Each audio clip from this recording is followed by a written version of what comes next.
It's Friday night in the Figure Kit Garage, fellow resin heads and kit builders. Welcome back. I'm Brent Krug and I've got another out-of-the-box review. The bust you see in front of you is one of Virginia's newest kits that she won from the giveaway on Model Club TV, their most recent episode. And this is the GigantAurora Mummy bust. This was 3D sculpted by Michael Berglund, forgive me, traditionally molded and cast in 2 separate pieces, and this is produced by Escape Hatch Hobbies.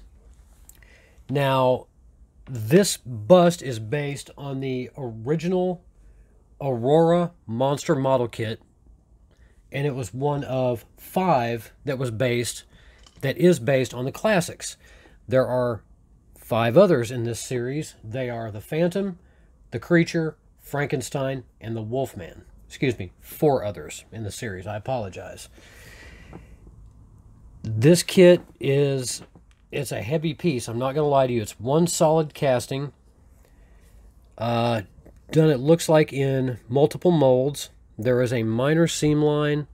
It looks like it's just along the shoulder.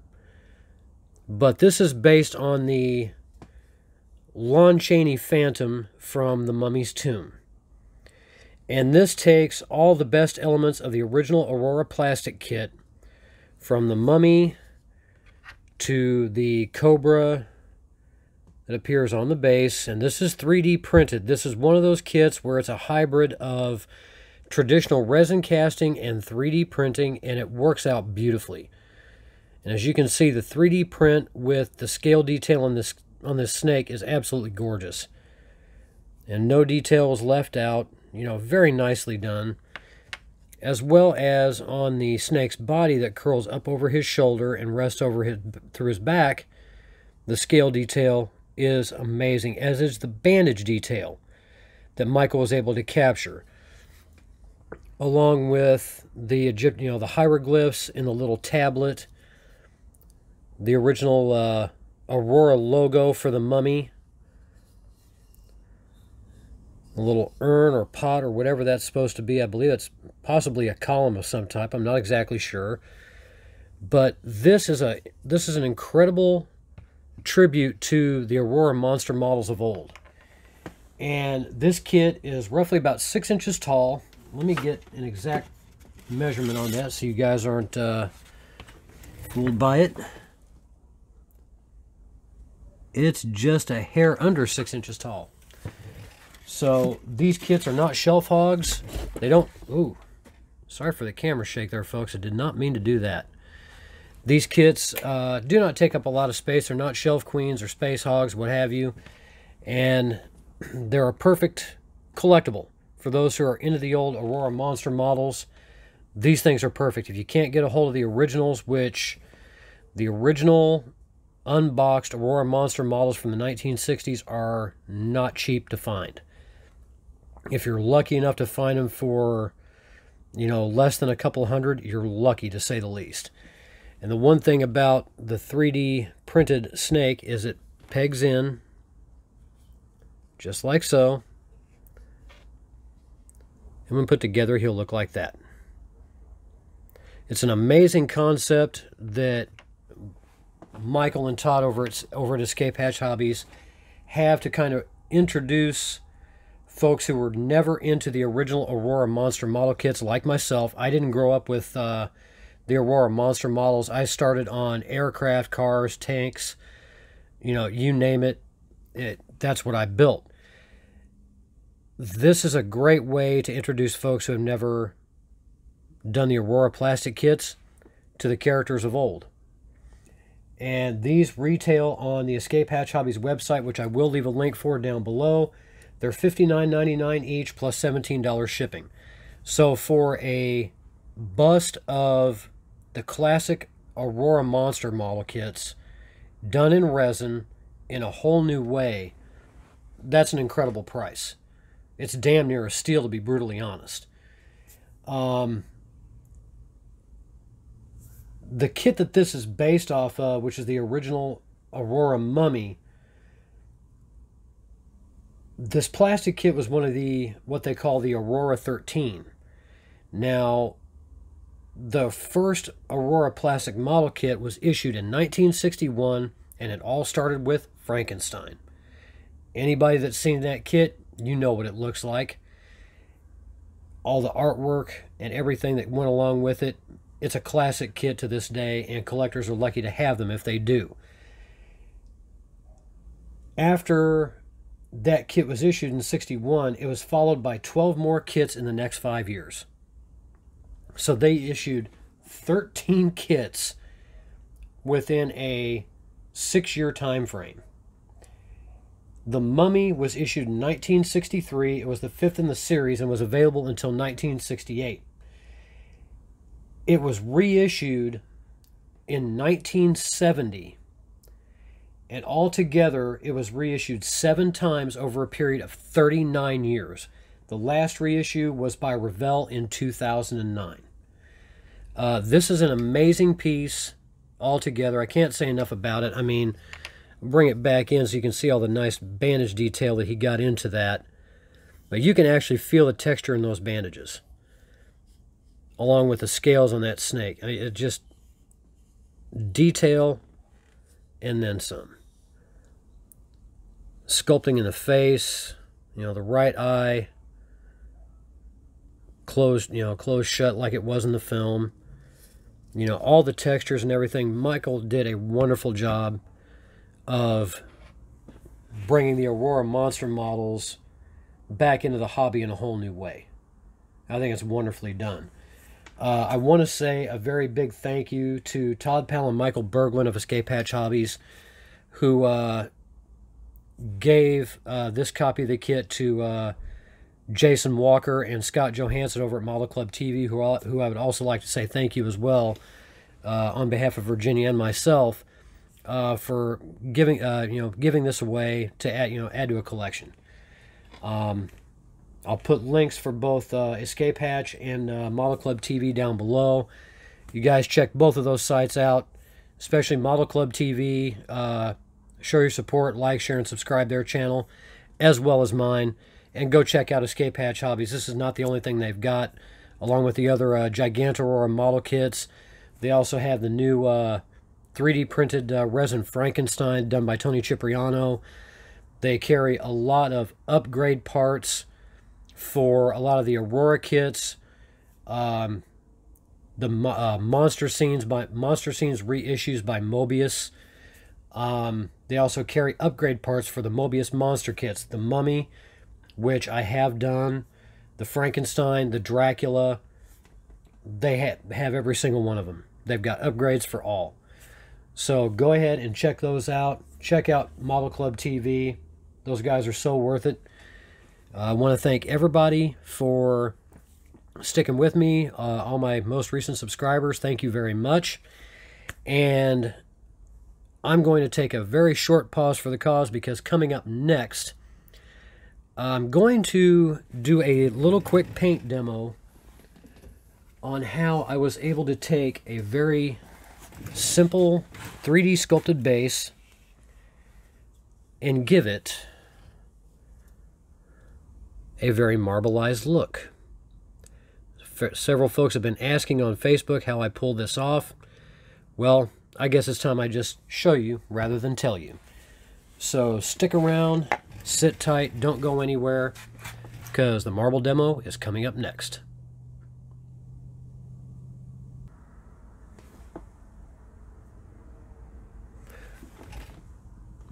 Alright, welcome back. And here we go. This is the demo, the marble demo that I told you I was going to do. I'm going to pull this camera back just a little bit so I don't keep bumping into it. And I'm going to zoom it in just a little bit. Now, what I showed you earlier was the base from the Christopher Reeve tribute bust sculpted by Jeff Yeager and produced by Paul Gill. The idea behind that marbling technique is one that I've been seeing a lot from guys that have been painting miniatures for wargaming. And it was one of the most interesting things that I've ever seen in my life. I mean, you've got guys that can, paint marble by hand. Some guys will use the feather technique, sponging, you name it. But this one really blew my mind. And it all revolves around using, believe it or not, one of these. Yeah, you're saying that correctly. That is a baby wipe. And this technique revolves around stretching the wipes out in this manner, both long ways and short. And stretching it out and stretching it out. Let me put this little one back until you get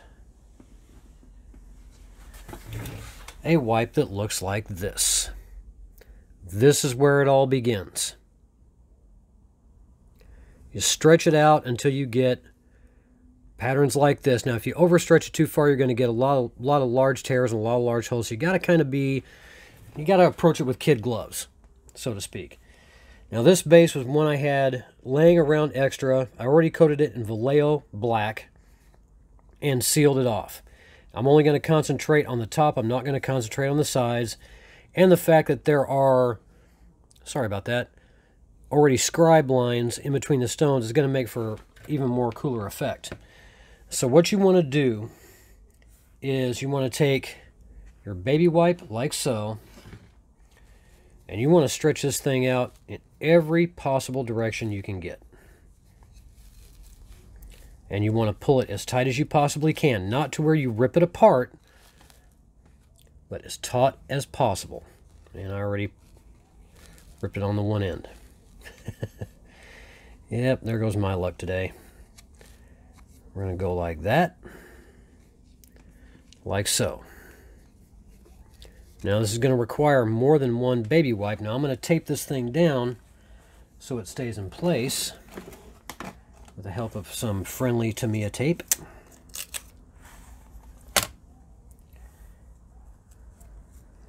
Now the colors we're going to be using for this, I'm just going to go basic. I'm not going to get fancy or outrageous. The colors we're going to be using are going to be Golden's Iridescent Gold fine grade paint. This is all acrylics that I'm using, no enamels and no lacquers. We're going to be using Garage Kit's US Semi-Transparent Pure White.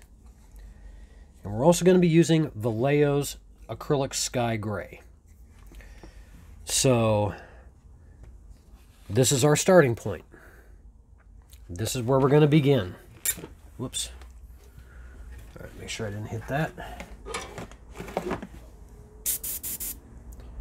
I've got my Iwata HPC Plus. I'm going to stir up my iridescent gold. And I'm not going to wear a respirator for this.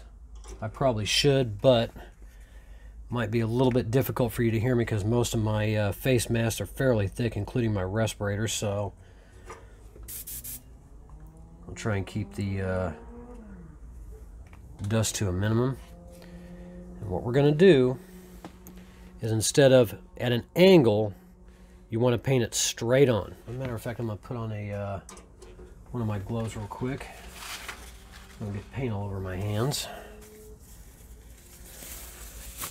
and my ring. It would look really dumb. And we're going to go in with our gold.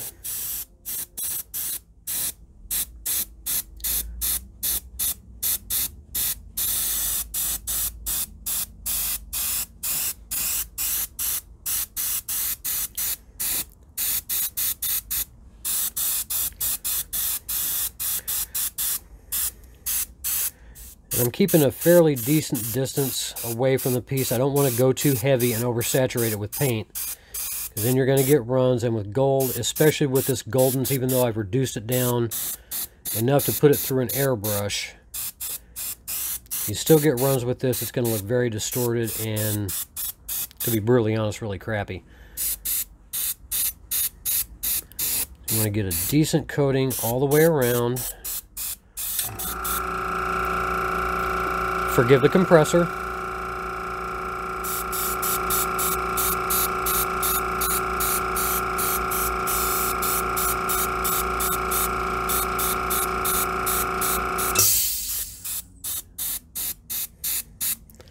And as you can see, the gold is shining through there really, really well. So we're going to set that down, and we're going to let that sit for the next couple minutes. I'm going to clean my airbrush out. Grab my airbrush cleaner. And the reason why you want to let this sit is because as that paint dries, if you try pulling it up while the paint's still wet, you're going to ruin the whole thing. So you want to let it sit for a good couple minutes, allow it to dry, not just on the piece, but also on the baby wipe itself.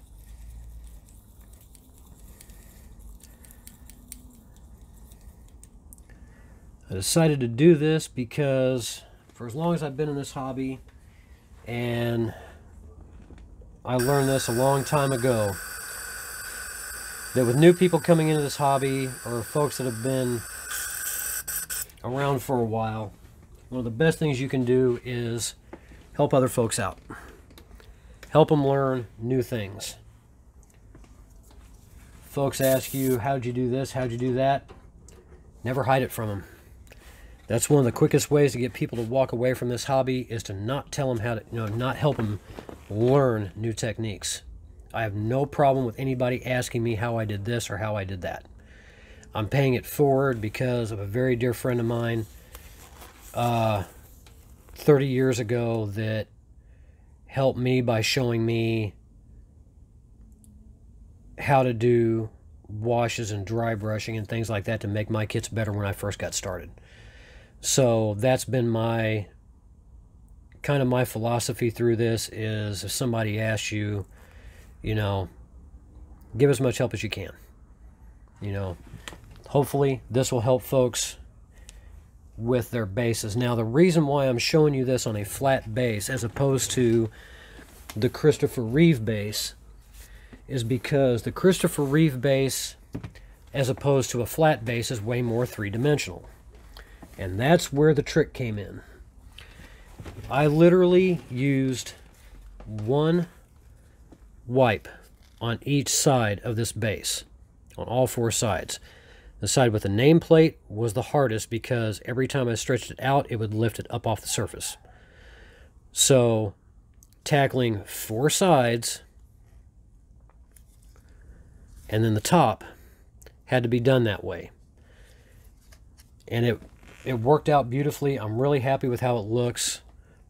I finally got it glossed up yesterday, and a lot of people have been, really kind and really polite with their comments about how, how it looks. So I figured the least I can do is show folks how to pull this stuff off. Just plan out how you're going to do this technique. It'll help you out in the long run. I wound up using a total of 4 baby wipes for that Chris Reeve bust just to pull off that look.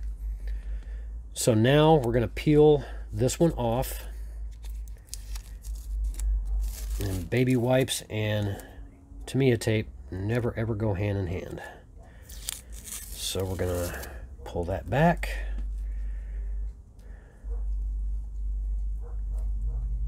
I'm not exactly sure what this base goes towards, but if the marble look looks good with it, I may just leave it.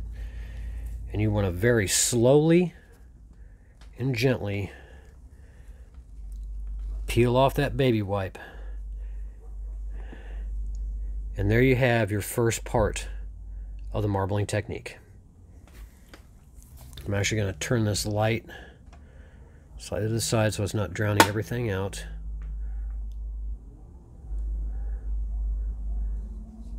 There we have it.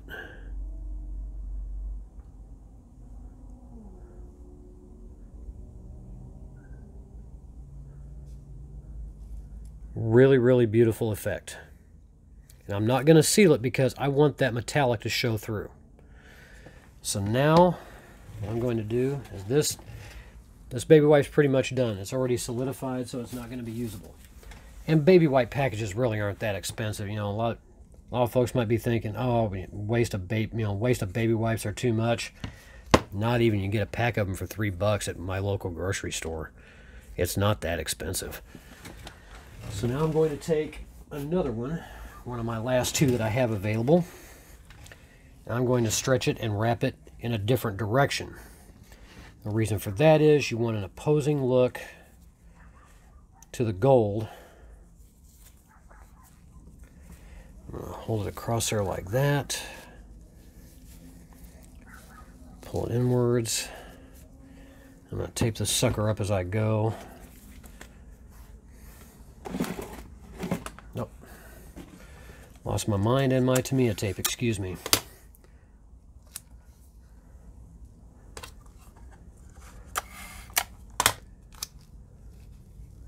Tape this edge down, make sure it stays where it's supposed to be. Double this one under so that holds in place.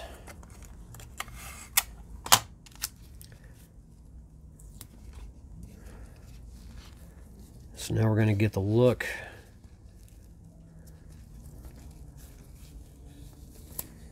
Oops, tape came off the bottom. Now, is this going to be a perfect looking marble? No. But it simulates it so well that it's hard to ignore the fact that it's one of the best marbling techniques I think that I've ever seen, possibly within the last 10 to 15 years alone.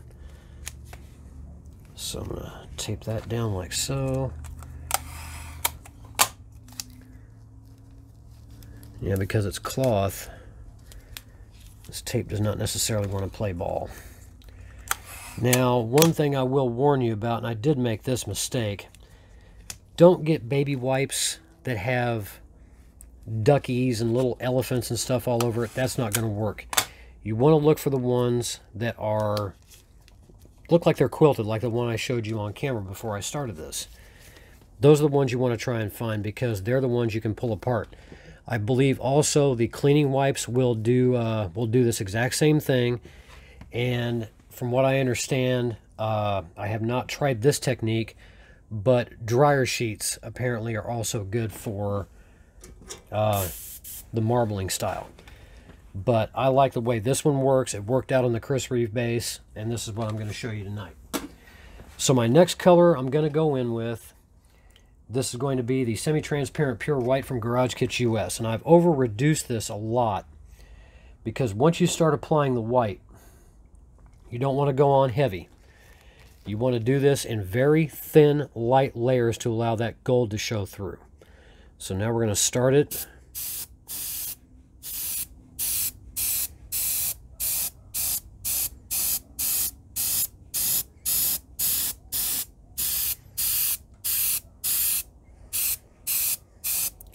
Now it's going to take us a couple runs with this to get decent coverage.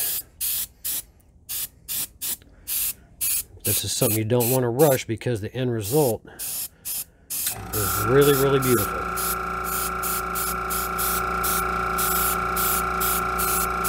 You can still see the black, you can still see some of the gold shining through. I'm going to blow some air on this to kind of speed up the drying process.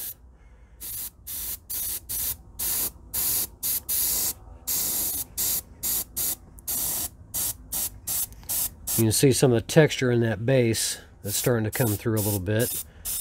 But that's all right.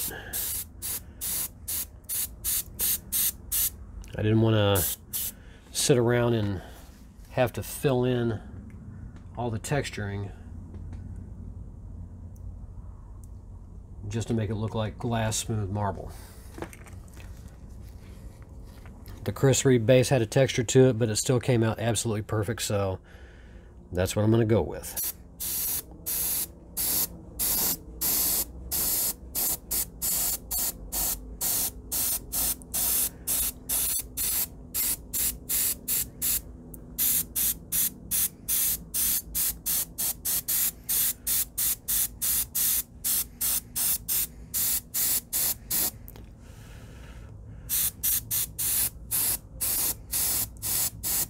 I am hitting it at a slight angle toward the edges so I don't get any along the sides.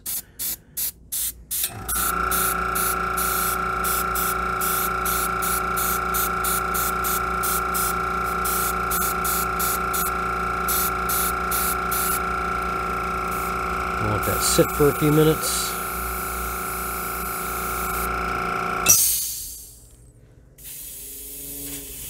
Clean out my airbrush real quick because I may have to Mix up one more batch of the semi-transparent to finish that off. You know, with this type of marble technique, you want to allow some of the gold to show through the white as well as some of the black.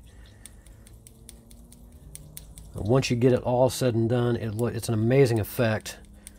I had to watch several videos from guys in the wargaming community that do this. I had to watch these videos several times to make sure I knew what in the hell I was doing. So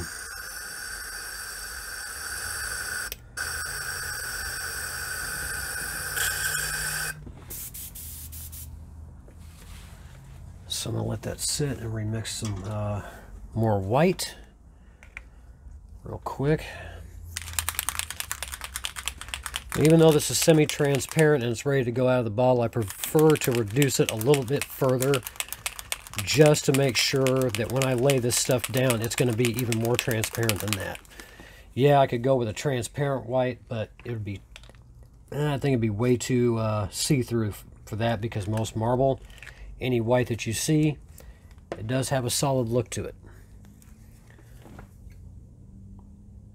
But it's the gold and then the gray that I'm going to add on top of this white that's really, really going to knock that effect right out of the park. So let me stir this up real quick. I'm going to use the sky gray because gray is always a nice offset color to white, especially the sky gray, because it's not too light and it's not too dark. It's going to complement that white very nicely. Here we go one more time.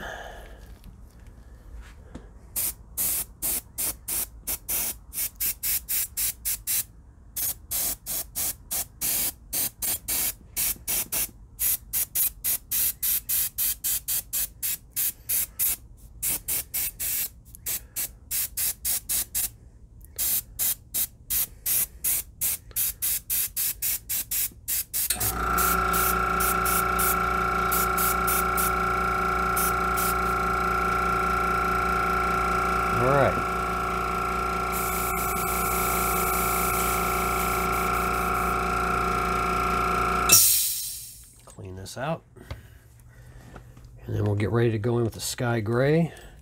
Now the sky gray I'm going to spray randomly. I'm not going to cover the whole thing. I'm only going to do it in certain areas. May hit a little bit here and there, each little spot, but overall the effect is going to come out really, really good. Now, of course, you can try and stretch these baby wipes out a little bit further than what I've done to get different effects. But like I said, you overstretch these things, you will tear them. And it takes you a good couple minutes to stretch one of these things out anyway, so sometimes you got to go with what you got. But I am going to go back in with some black, and I'm going to enhance the black and some of the veining with the airbrush, as I did on the other base, just to help that stand out a little bit more and give a little bit more separation between the colors. So now I've got my final color, Vallejo Sky Gray, over reduced with 4030 reducer, excuse me, 4013 reducer, which I've been using on just about every one of my paints. It's a great additive. Shouldn't need very much of this, but you never can tell. Taking a straight on shot.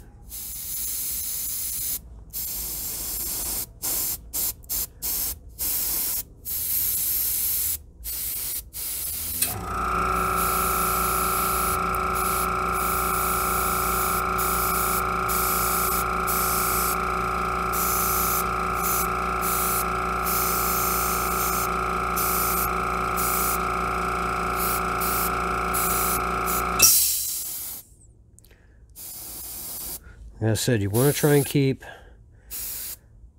every color you use very light but very consistent.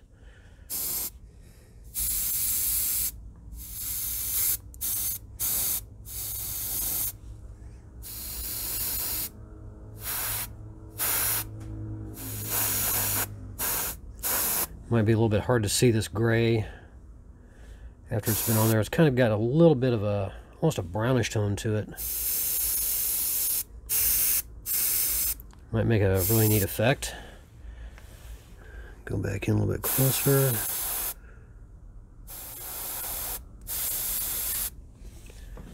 And that. Now you can use any color for this technique. Blues, greens, reds, oranges. The color combinations are endless. Just make sure that you plan out what your base colors are going to be, what your next color is going to be after that. Just plan it out ahead of time. As with all things, always plan out your paintwork.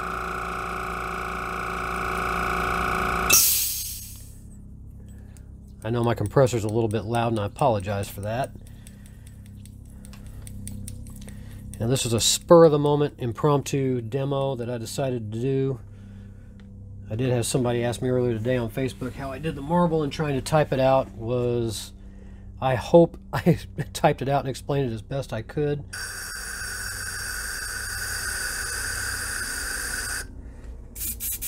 No definite guarantee of success on that, so I decided to go ahead and do this.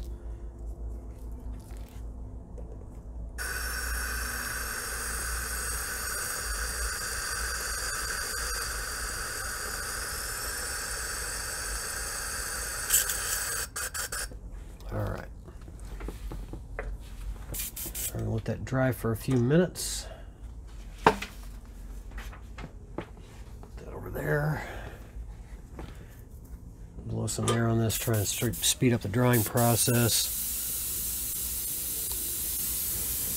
And one thing you notice is, as I've been doing this, none of this has been bouncing up and down from the air, because I've got it pulled tight enough to where I don't have to worry about it jumping up and down.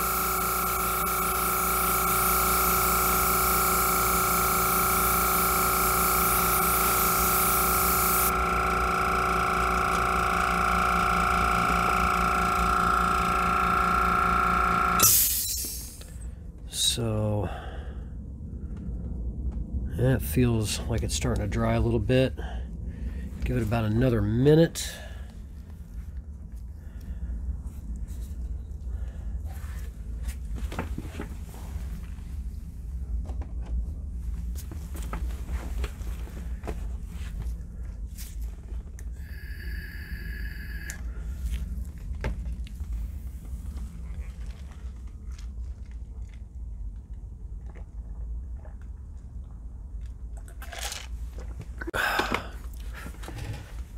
Okay. All right, feels like it's ready to go. Let's go ahead and pull this tape off. This thing's going to go in the trash, so I'm not worried about ripping it up. I still got a whole pack of baby wipes left to play with.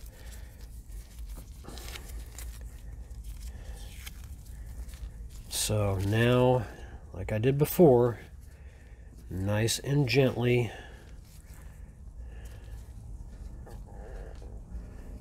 pull that off. Now, it didn't come through as well as I'd hoped.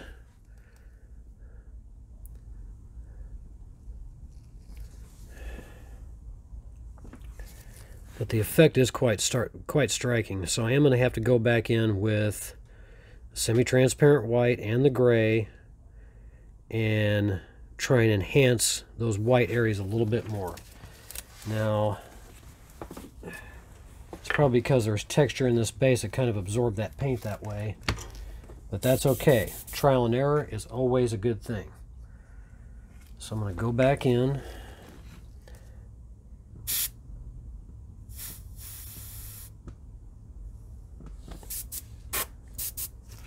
Shoot, my needle shifted. Yep, it did. Ah, damn it.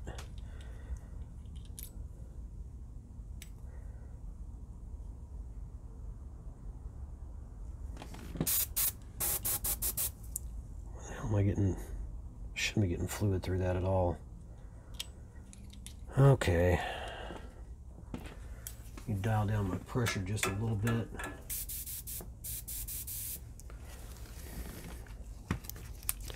I'm going to gently go back in. Why in the world do I have paint coming out of that damn nozzle when that needle is all the way forward? That does not make any sense.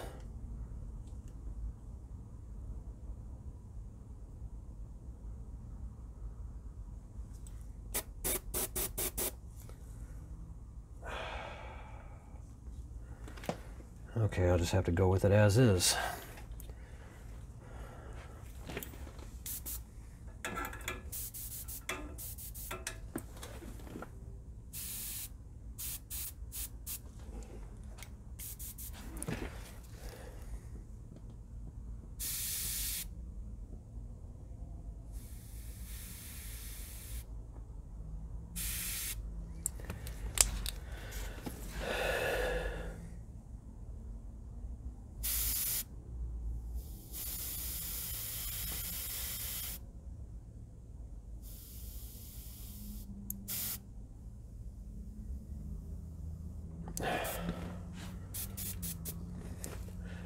I don't know why my airbrush isn't cooperating today.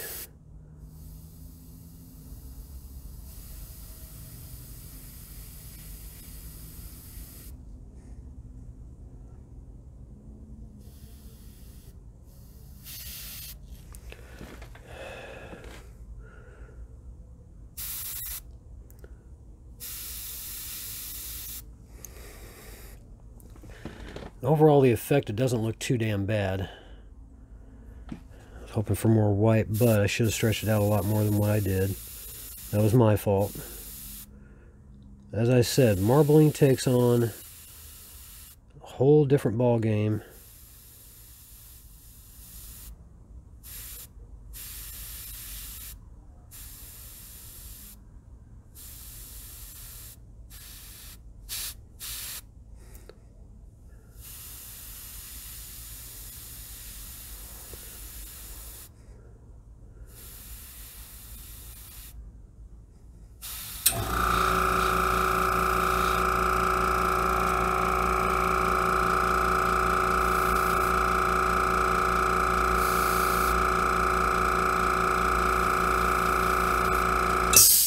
By going back in and enhancing the white, it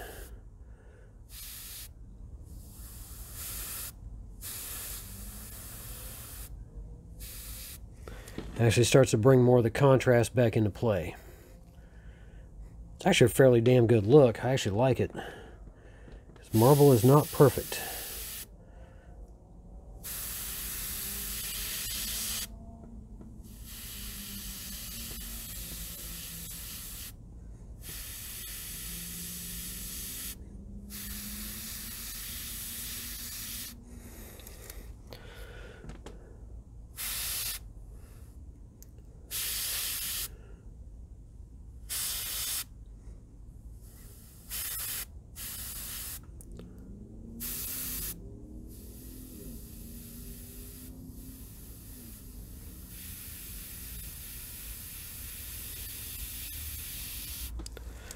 All you have to do is create little islands.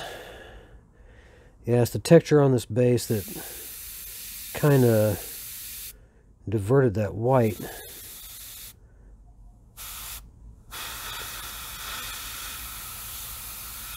I kind of had to do the same thing on the Chris Reeve base with the white on it, but that's all right.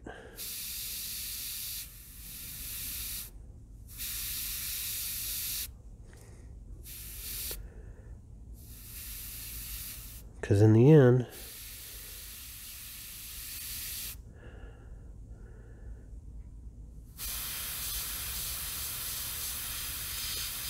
this is going to look, you know, as close to a marble technique as I can possibly get.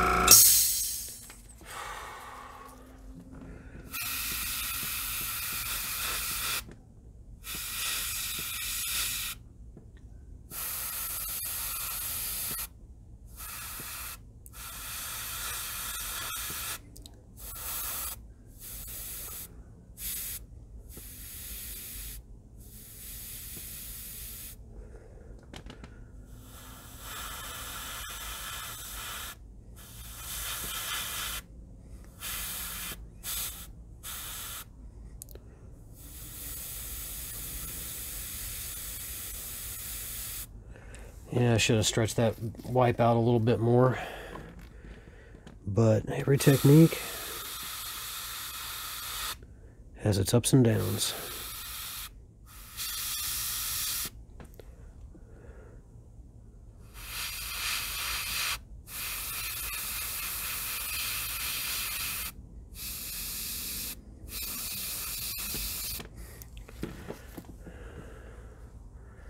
All in all, not too bad.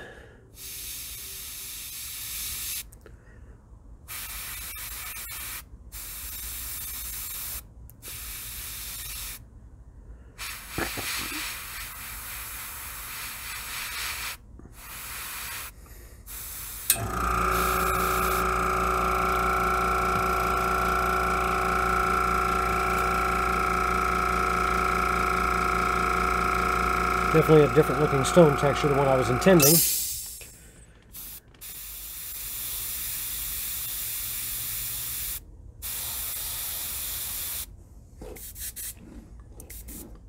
My nozzle was screwed up.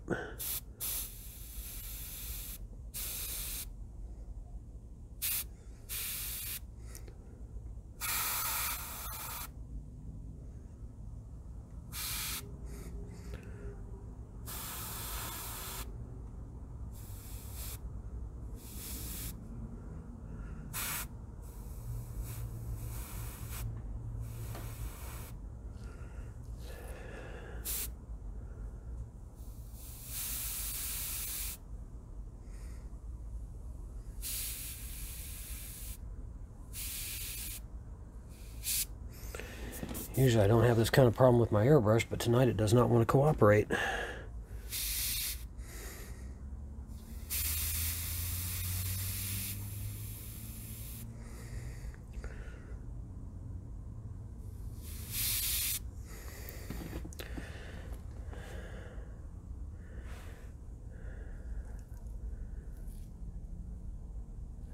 Now I'm going to go ahead and go back in, and I'm not going to flat seal this.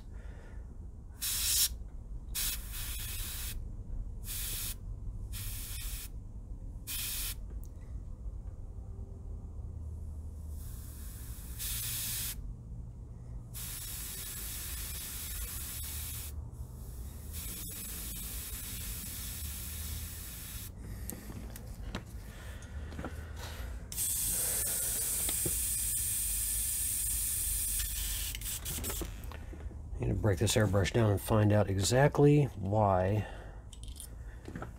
my needle is acting up. I'm not liking that.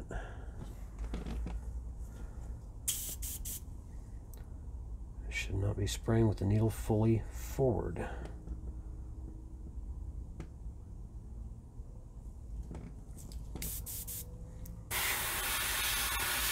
And yet it still wants to.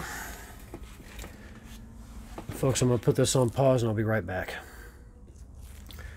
Alright, we're back. Got my needle problem figured out.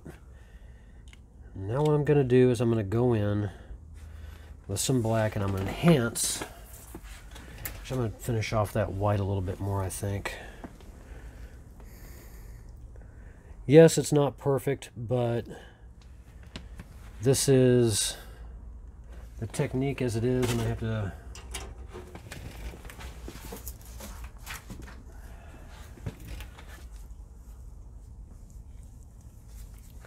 I'm going to try stretching that out more.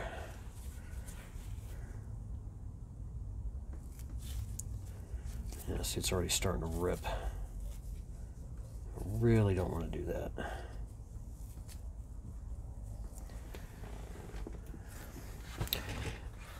What I will say about this technique is it takes a little bit of practice to get this stuff to look just perfect.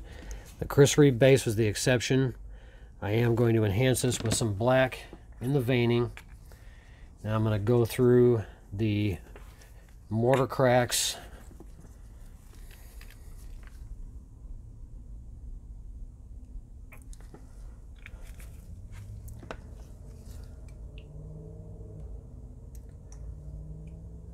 To separate each stone from the other.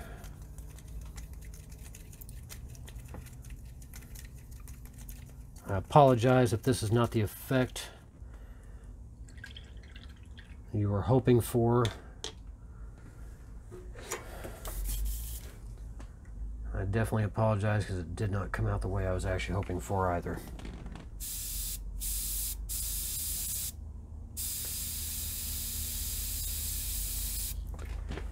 But we're going to make the best of it.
As you can already tell, I'm enhancing this one and this one right now.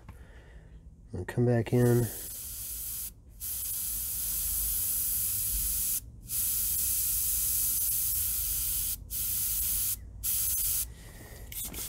Let me crank the air pressure up a little bit.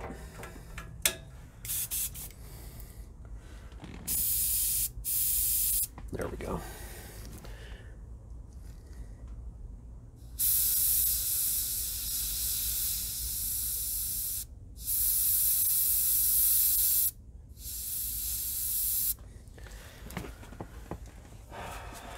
Everything wants to give me a problem tonight. There we go. A little bit sticky on the airbrush needle.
Reduced it down a little bit more.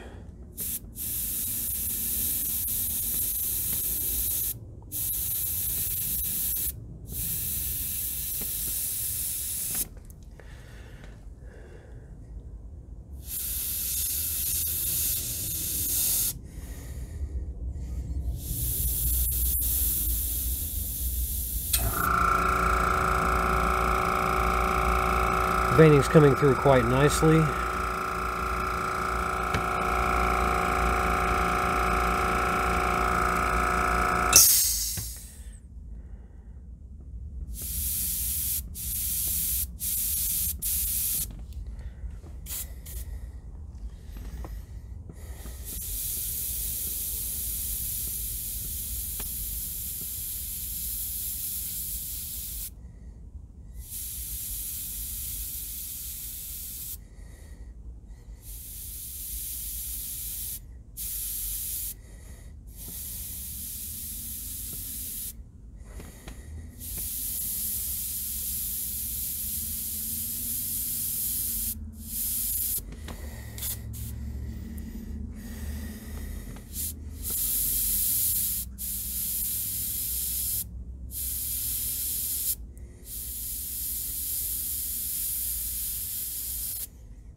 Doesn't look too damn bad. Actually starting to like it with the veining being enhanced. It's actually starting to look a lot better. So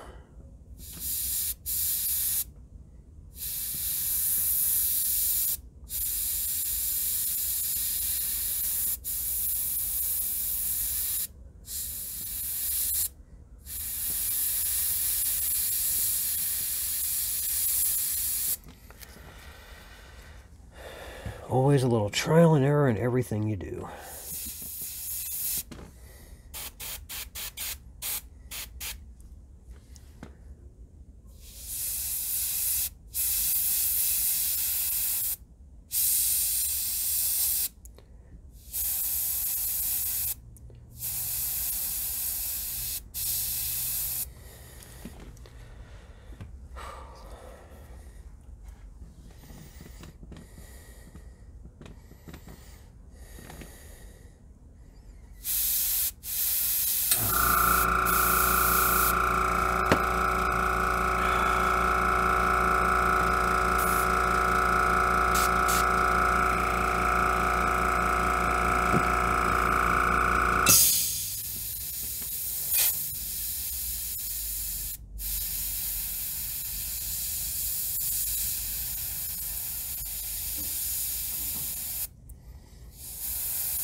Nice little separation between everything.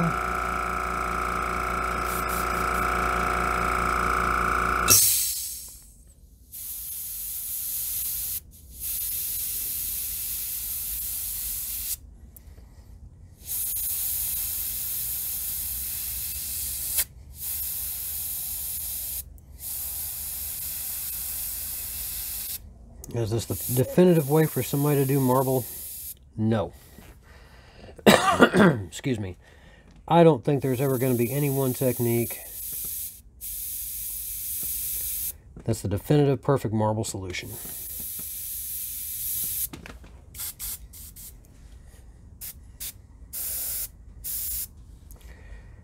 But this is one way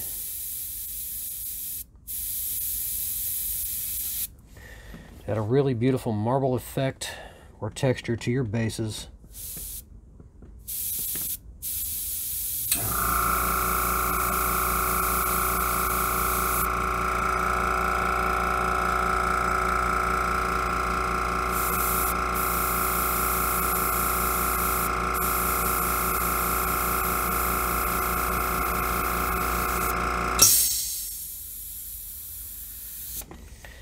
And it's always fun to try something new.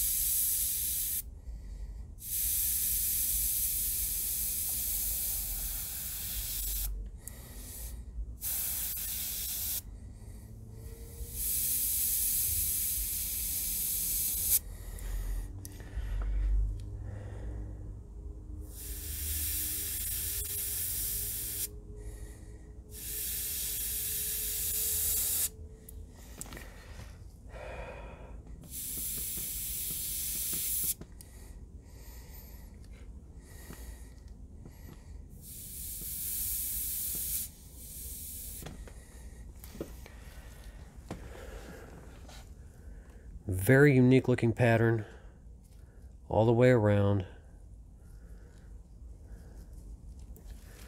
No, it's not a perfect marble, but it has a very marble-like look to it. So now I'm going to go in through the mortar lines.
As you can see with the separation in the mortar lines, it's actually starting to look way different. So we'll keep doing this until we're done.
You can see it's starting to separate out and look a lot different. Looked like a jumbled up mess before. Now it's actually starting to take on a life of its own.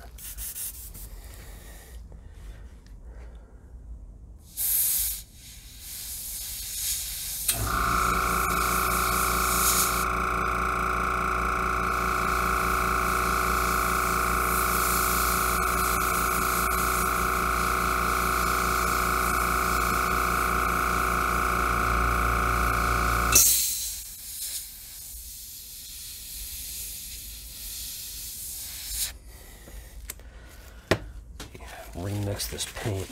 It's getting a little watery. There we go.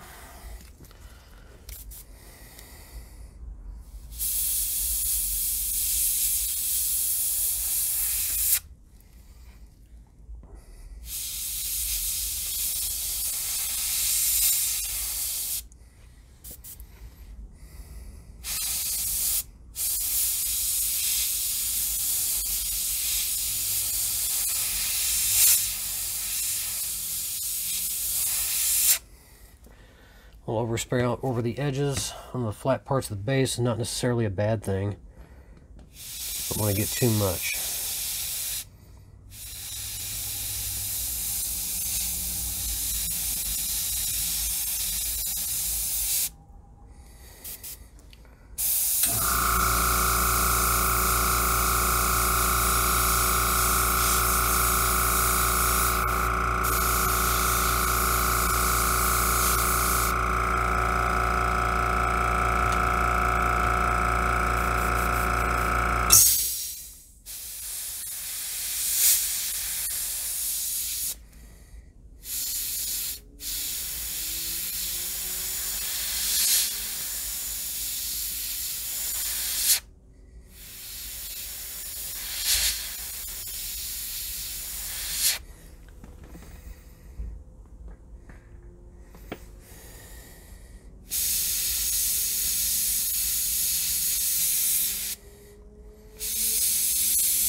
So in the end, what we have is a base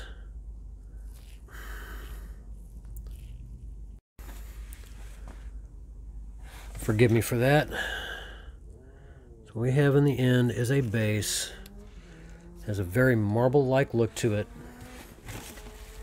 and experiment with it, tinker with it. It's not always going to be absolutely spot on perfect. The Chris Reeve base was an unbelievable success. I did it the exact same way that I did this, and this came out very differently. But this gives you an idea of what you can achieve with some household products that you never thought had any kind of a use beyond what they were made for. If you have any questions about this technique or anything that you've seen here, feel free to ask me. I will message anybody back that messages me here, and just have fun with it. I think the base looks really cool now. All the separation lines, the mortar lines and everything have been airbrushed in. I think it looks really good. But for some people, that may not be enough. But like I said, techniques like this, practice, practice, practice. You'll finally hit that stride. And when you do, the effects are pretty spectacular. So for everybody that has asked how I pulled off the Chris Reeve base, there's your answer. That's how I did it. Hopefully you guys will be willing to try it out. Try out new techniques every time you get the chance. Work at them. Practice them. It never hurts, because in the end, the better you get, the better your models will look. I apologize for this tutorial taking as long as it has. I did not expect to take this long. But I want to thank everybody for tuning in. Again, for the Figure Kit Garage, stay happy, stay healthy, stay safe. Build a kit.